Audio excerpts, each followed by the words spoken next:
Okay, this is Michael Pepper for MMABay.co.uk in association with MMAapparel.co.uk with the most controversial, the most talked about, and the most watched Ultimate Fighter contestant ever, Kimbo Slice. Thanks for joining us, Kimbo. Hey, thanks for having me. What's up, man? How have you gone from being the face of Elite XC and all the criticism you received from Dana White to becoming an Ultimate Fighter Season 10 cast member? I don't know how you go about doing it, but here I am. You know what I'm saying? I guess the right matchmakers made it happen. You know what I'm saying? What was the process of actually getting on the show for yourself? Because you are quite a high-profile fighter. I mean, I have to thank my guy. Icy Mike. You know what I'm saying? My manager. You know what I'm saying? Him and Dana White. Being a good ass promoter that he is. You know what I'm saying? Those guys are able to get together and make it happen. You know what I mean? Okay, before you joined the cast of The Ultimate Fighter, Dana White had some pretty harsh words for you. How much of a motivator is that for you to prove him wrong? I mean, it's all good. You're going to get criticism from anybody, from everybody. You know what I'm saying? And, coming from a guy like Dana White, you know what I'm saying? He was just more like, I just had to prove myself, and that's mainly what it's about. Does it feel good for you knowing that this season of The Ultimate Fighter is the highest rated ever in the show's history, both in the US and the UK? Yeah, I mean, that's big time, man. Those numbers are off the charts. You know what I'm saying? So that's what's up, man. I'm excited about it. Going into the show, Roy Nelson, your opponent in the first round, was considered the favourite to win the whole thing. Were you surprised when the fight with him was announced? And do you think Rashad was trying to stack the odds in your favour, or was it maybe No. I don't think anything like that. You know what I'm saying? I'm a fighter. I come to fight, regardless of who's there for me to fight. You know what I'm saying? It's all good. And to fight a guy like Roy Nelson, you know what I'm saying? A jiu-jitsu, you know what I'm saying? Panda. I mean, that's cool with me. I'm cool with that. I'd rather fight guys. You know what I'm saying? Who's on the type of a level, rather than fighting a guy who's a nobody who no one don't know nothing about. You know what I'm saying? So that's a better matchup to fight, to put two big names together. And you know what I'm saying? That's what I'm here for. That's what it's all about with me. Match me up with anybody, and I'll run it. Obviously, you can't say too much about the fight itself. How did you feel going into the fight, and how well did you think you matched up with Roy?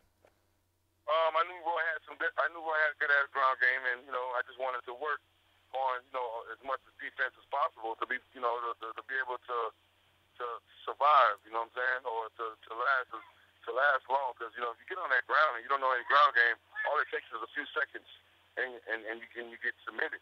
You know what I'm saying? But if you have a decent defense game, if a fighter have a good defense game, he can last long enough to where he can figure something out and turn the odds in his favor. So it's just being smart in your training, Okay, was there anything specific you worked on with Rampage before the fight itself?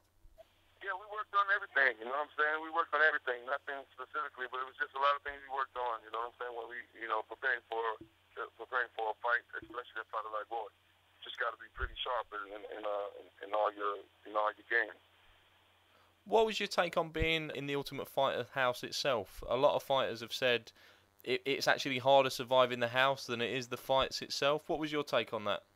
No, I'm used to fighting in a backyard. I'm used to fighting in an octagon where there were thousands of people. You know what I'm saying? 10 to 12,000 people. And so going from a backyard to that, I'm used to anything. You know what I mean? I'm used to anything. I can fight in the elevator. Hell, I can fight in the hallway, in the office, in a bathroom. I can fight anywhere. The amount of people was not a factor for me.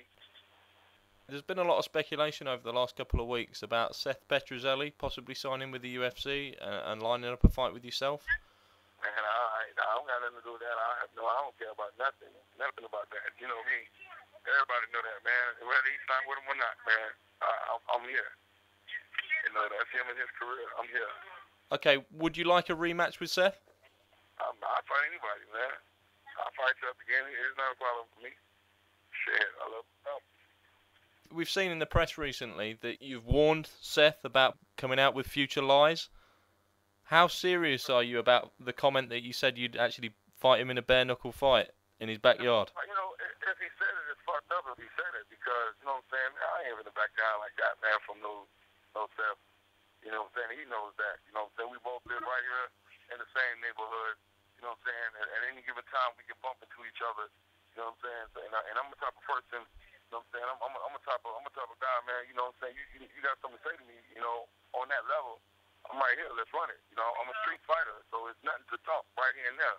And like, because I live by the respect creed. You know, I live by that. You know what I'm saying? And for him to say that to me is just disrespectful. I don't care about nothing else.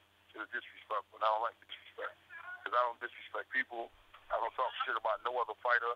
I don't talk shit about no other fighter. You know what I'm saying? I don't say nothing bad about anybody. So for him to say that to me was just offensive, man. And you know what I'm saying? It fucks with me on a whole nother level.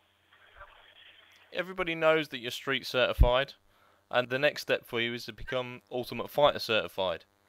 But which did you find more daunting? Stepping into the cage against a trained mixed martial artist or fighting on the street where anything could happen? Shit, I mean, mixed martial arts is a whole nother level than the street fight. You know what I'm saying? But it's just the fact that the street fighting it's not like a real rough there. You know what I'm saying? It's basically just on you to stop when you stop. And for you to earn and have the respect of that other dude on the street. You know what I'm saying? And that's like a whole nother level of fighting right there. I mean, although the guys aren't professional fighters, it's just another level of fighting. You know, whereas MMA, you know, is highly, it's a professional organization. It's ran professionally, and you gain the respect and the love of thousands and millions.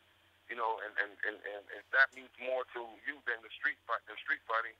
You know, and to me, I know that there's a big difference in that. There's a big difference in street fighting and MMA, and I love them both. You know what I'm saying? Can you tell us more about your recent decision to join American Top Team, and were you interested in joining other camps? I had the opportunity to join other camps, yeah.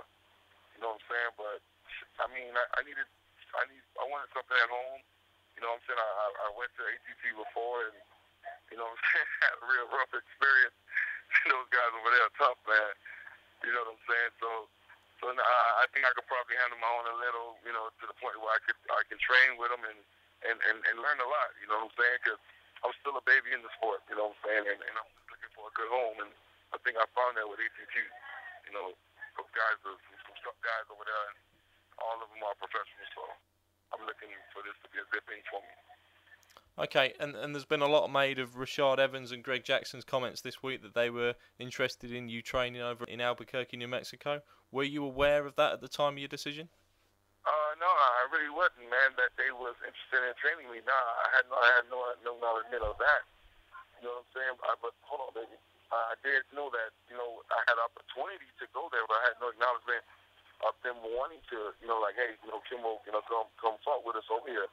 Now, I didn't know that, you know, but yeah, I would have loved to train with Rashad and those guys, because I've heard that's the best camp to come out of Greg Jackson camp. You know, other than coming out of an American Top Team, Greg Jackson camp is the shit. You know what I mean? Okay, there's been a lot made of what you might do after the Ultimate Fighter season wraps. Dana White indicated that you will get fights in the UFC. Can you tell us what weight class you'll be fighting at to start with? You know, it all depends on those guys. It all depends on the promoters. You know what I'm saying? My weight fluctuates, you know, wherever they feel that I'll be best for the organization, and that's what's up, man. I'm here to fight, you know. I'm here to fight, you know what I'm saying? I'm not gonna, you know, go down until where I put myself in harm's way or anything like that. But yeah, I'm here to fight in any weight division, wherever they feel like putting me at, and be like, hey, Kimbo, can you fight here or whatever, however they do it, however we do it. You know what I'm saying? I'm gonna do it. Okay, now I know you've said you're interested in fighting anybody on any given night, but are there any names that interest you that you'd actually like to fight that are in the UFC? Nah, to me, I don't believe in calling out people unless you're trying to make a move or something. You know what I'm saying? You know, and I ain't trying to make no move. I ain't got nothing to prove to nobody. You know, I'm just, you know, I just want to prove things, you know, prove it to myself and just fight the best. I wouldn't rule out fighting anybody. Okay, this has been Michael Pepper for MMABay.co.uk in association with MMAapparel.co.uk with Ultimate Fighter Season 10 contestant Kimbo Slice. Thanks for joining us, Kimbo. All right, thank you.